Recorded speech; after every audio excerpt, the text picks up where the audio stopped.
আসসালামু আলাইকুম ওরহমতুল্লাহি ওয়াবারাকাতু।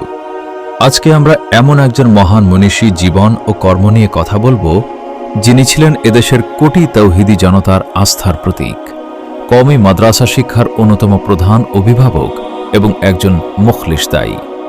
তিনি আর কেউ নন, বিংশ শতাব্দীর শেষ ভাগে বাংলার জমিনে ইসলামের অন্যতম প্রধান মুখপত্র শায়খুল ইসলাম আল্লামা শাহ আহমদ শফী রহমতুল্লাহি আলাইহ, যিনি দীর্ঘ প্রায় ৩.৫ দশক ধরে উপমহাদেশের অন্যতম শ্রেষ্ঠ দ্বীনী শিক্ষা প্রতিষ্ঠান দারুল উলুম হাটহাজারী মাদ্রাসার মহাপরিচালক হিসেবে দায়িত্ব পালন করেছেন এবং কওমি মাদ্রাসা সনদের সরকারি স্বীকৃতির ঐতিহাসিক আন্দোলনে নেতৃত্ব দিয়েছেন।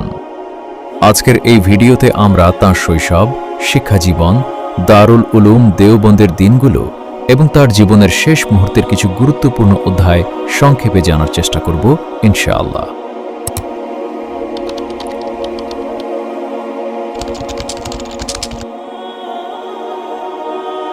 প্রিয় দর্শক, এই মহান সংস্কারকে জন্ম হয়েছিল চট্টগ্রামের রাঙ্গুনিয়ার এক সম্ভ্রান্ত মুসলিম পরিবারে। চট্টগ্রামের পটিয়া মাদ্রাসায় প্রাথমিক শিক্ষা শেষ করে ১৯৪৬ সালে তিনি উচ্চশিক্ষার জন্য পাড়ি জমান ভারতের বিশ্ববিখ্যাত দারুল উলুম দেওবন্দে।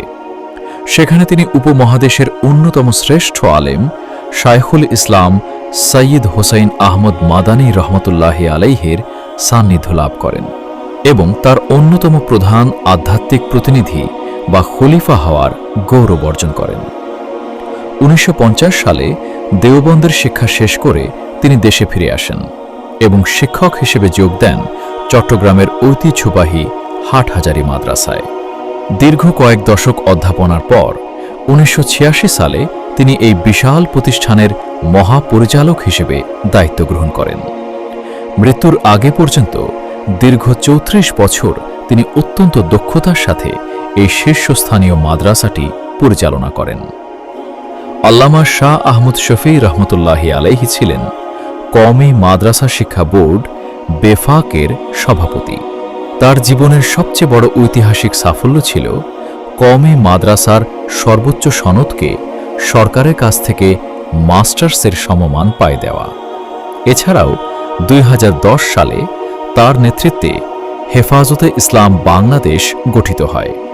২০১৩ সালে তার একটিমাত্র ডাকে শাপলা চত্বরে লাখো মানুষের সমাগম সমসাময়িক ইতিহাসে এক অভূতপূর্ব সাড়া ফেলেছিল। অবশেষে ২০২০ সালের ১৮ সেপ্টেম্বর শতবর্ষী এই মহান আলেম ঢাকার একটি হাসপাতালে চিকিৎসাধীন অবস্থায় ইন্তেকাল করেন।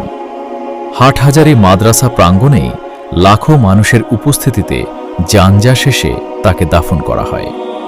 দ্বীনের প্রচার ও কওমি শিক্ষার উন্নয়নে তার অবদান চিরস্মরণীয় হয়ে থাকবে। মহান আল্লাহ তাকে জান্নাতুল ফিরদৌস নসিব করুন, আমিন। আজকের ভিডিওটি ভালো লাগলে শেয়ার করতে ভুলবেন না। আল্লাহ হাফেজ।